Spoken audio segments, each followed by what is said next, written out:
Section 1. Best Friends and Big Trouble. Dogs are amazing. They are our best friends. They cuddle with us on the sofa. They play fetch in the park. They greet us at the door with wagging tails, happy barks. We love them so much, and they seem to love us right back. It feels like dogs have always been by our side, stretching back thousands and thousands of years into the past. It's a friendship built on trust, loyalty, and a shared love for belly rubs. But let's be honest, dogs are not always perfect little angels. Sometimes our furry best friends are actually furry little troublemakers. They chew our favorite shoes. They dig holes in the garden where we just planted new flowers. They steal sandwiches right off the kitchen counter when we turn our backs for just 1 second. These little moments of mischief can be frustrating, but they are also often very, very funny. We might get a little mad, but it's hard to stay mad at a face that cute. Now imagine if that mischief happened on a much bigger stage. What if a dog's silly antics didn't just ruin your new shoes but almost changed history? Throughout time, some very special dogs have found themselves in the middle of very important events. And, true to their nature, they didn't always behave. They caused chaos. Section 2.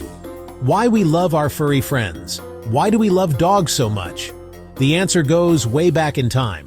Long, long ago, before there were cities, before there were farms, people lived in small groups. They hunted for their food. Wild wolves lived nearby. Friendlier wolves approached human camps. Maybe they were looking for leftover food. People noticed they were helpful. They could help hunt. They could bark to warn of danger. This was the beginning of a beautiful friendship. Over thousands of years, humans and friendly wolves grew closer. People chose the calmest, most helpful wolves as companions. This is called domestication.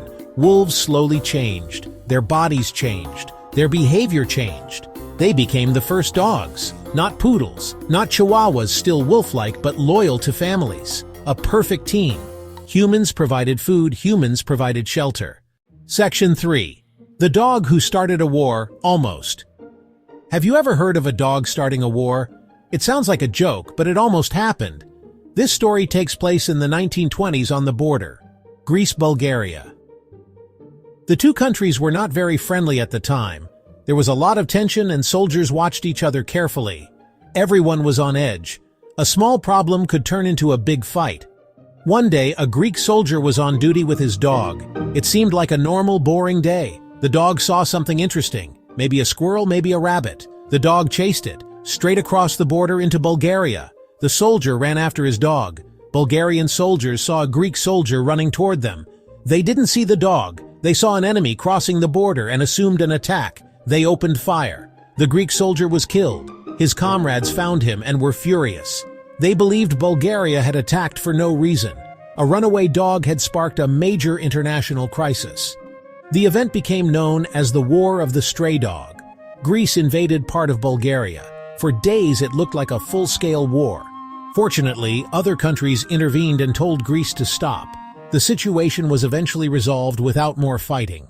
A royal mess king, Edward VII's Terrier. Kings and queens live in big, fancy palaces. They have important meetings, wear expensive clothes. You might think everything in a royal's life is serious and orderly, but that's not always true, especially when there's a dog involved. King Edward VII, who ruled Great Britain in the early 1900s, had a favorite dog. He was a feisty little wire fox terrier named Caesar. Caesar was not like other royal dogs. He was a champion of chaos, a master of mischief, and the king absolutely adored him. Caesar went everywhere with the king. He had a special collar that said, "I am Caesar. I belong to the king."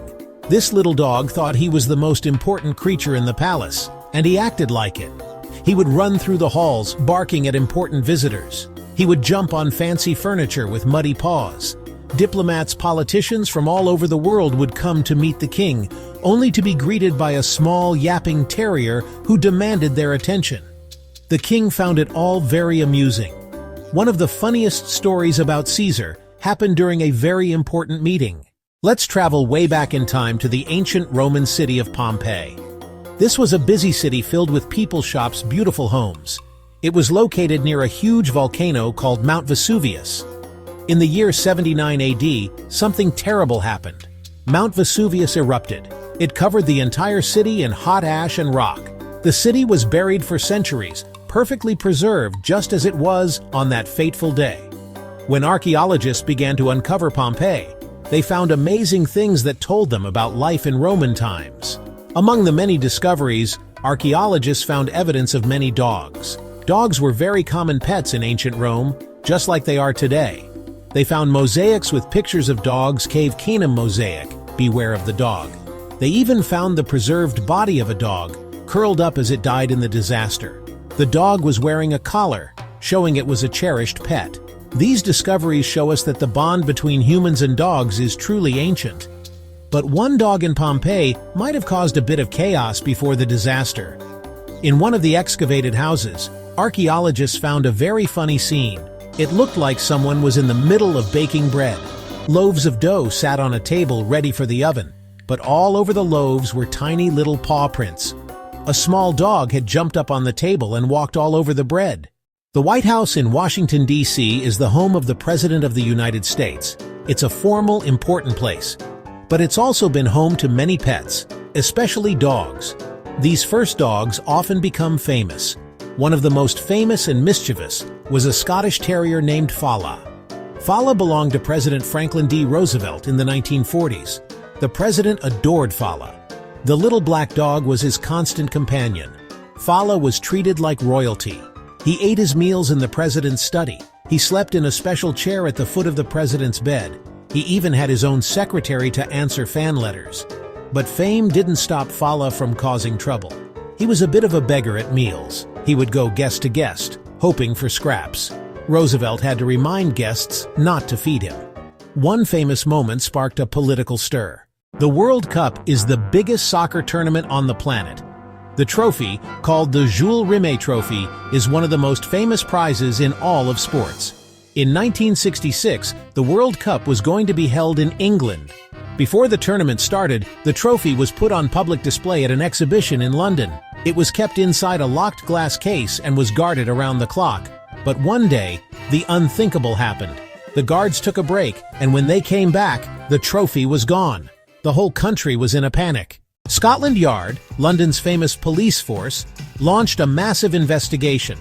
The police received a ransom note demanding a lot of money for the trophy's return.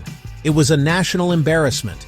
A few days later, a man named David Corbett was walking his dog in a London suburb. His dog was a black and white mixed breed named Pickles. As they were walking near his neighbor's car, Pickles started sniffing excitedly at a strange package wrapped in newspaper. He couldn't believe his eyes. Inside the newspaper was the stolen Jules Rimet trophy. His clever dog had found the most wanted object in the entire country. So what can we learn from all these stories of canine chaos? We've heard about a dog that almost started a war, a royal terrier who chewed on palace furniture, a pup who discovered ancient art. These tales are funny and surprising, but they also teach us something important. They show us that history isn't just about serious battles, boring treaties, important dates. It's also filled with small, funny, and very human moments. And often a dog is right there in the middle of it all, making things a little more interesting. These mischievous dogs remind us not to take life too seriously. The dog in Pompeii, with his flowery paw prints, connects us to people who lived thousands of years ago, reminding us that they were just like us. These animals bring an element of unpredictability to our lives and to history. They do things for simple reasons. They are hungry, they are bored, or they see a rabbit. But their actions can have huge and unexpected consequences. The stories also highlight the incredible bond we share with our dogs. Their loyalty, like that of Pickles who found the World Cup, and their curiosity, like that of Robot who found the Lascaux Caves, can lead to amazing things. They are more than just sidekicks in our stories. Sometimes, they are the heroes. You never know. Your little troublemaker might just be getting ready to make some history of its own.